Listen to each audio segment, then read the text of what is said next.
Hai, selamat datang di channel saya Alumni Sastra. Di video kali ini, saya mau berbagi pengetahuan tentang unsur-unsur intrinsik sebuah cerpen.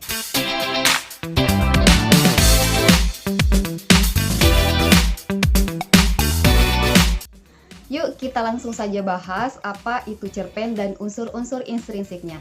Yang pertama, saya mau bahas dulu pengertian dari cerpen. Cerpen adalah cerita pendek yang memiliki alur tulisan yang ringkas dan jelas. Cerpen hanya terdiri dari satu konflik saja. Selain itu, tokoh dalam cerita umumnya berisi 3-5 orang saja. Mengutip dari buku Unsur Pembangun Cerpen Bahasa Indonesia karya Sutardi, cerpen adalah rangkaian cerita yang menjadi satu konflik antar tokoh atau dalam diri tokoh sendiri. Cerita bisa berhubungan dengan tempat, waktu, dan hubungan antar tokoh. Oleh karena itu, cerpen berisi imajinasi, prosa, gagasan, pemikiran, dan pengalaman penulis yang berbentuk sebuah peristiwa. Ciri-ciri cerpen yaitu jumlah kata kurang dari 10.000 kata dan memiliki unsur pembangun.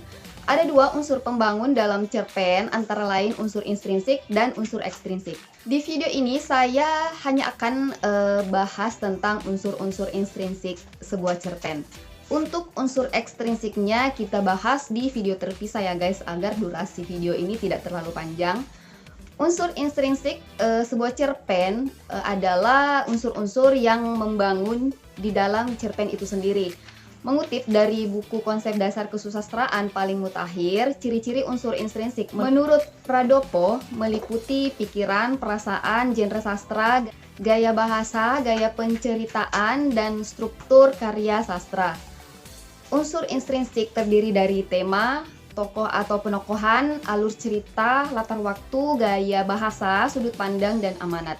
Supaya lebih jelas kita bahas satu persatu.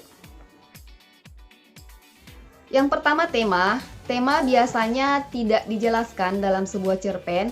Anda harus membaca terlebih dahulu alur cerita sebuah cerpen tersebut sehingga mengenali rangkaian peristiwa yang ada di dalamnya. Tema adalah gagasan dasar yang menjadi latar belakang keseluruhan cerita. Tema bisa bersifat umum, misalnya mengangkat permasalahan di lingkungan, pengalaman pribadi penulis, tema pendidikan, sejarah, dan masih banyak lagi. Yang kedua, tokoh atau penokohan. Merupakan unsur penting untuk mengembangkan cerita sebuah cerpen. Tokoh dalam cerita menggambarkan karakter tokoh, pengungkapan jalan pikiran, penggambaran fisik, dan gambaran lingkungan tempat tinggal tokoh. Yang ketiga, alur. Alur adalah rangkaian peristiwa dalam sebuah cerita.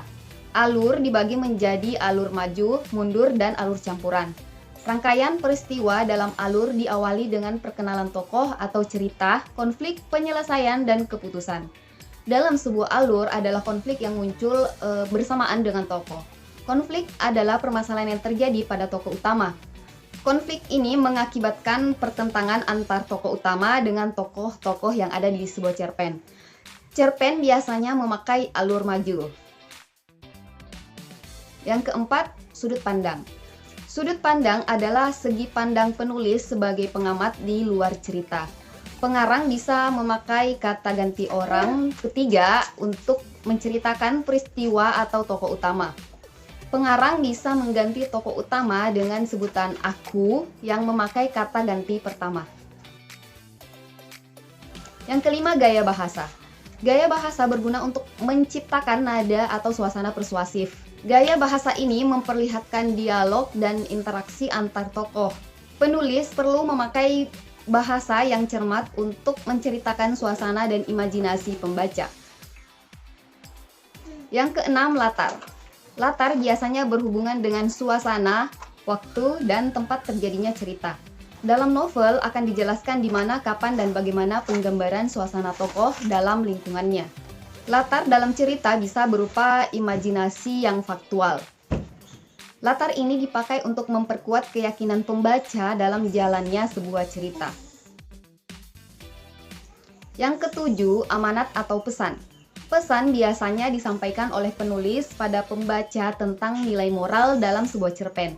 Amanat ini berupa perbuatan baik dan mengalahkan perbuatan jahat. Amanat dalam cerpen bisa disampaikan secara tersembunyi atau implisit. ataupun eksplisit atau tersurat. Pesan bisa juga disampaikan dalam bentuk ucapan antar tokoh.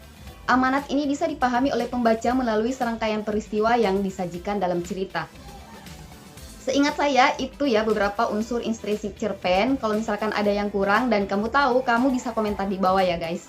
Sekian dulu untuk video kali ini, semoga bermanfaat. Salam sastra dan budaya, terima kasih.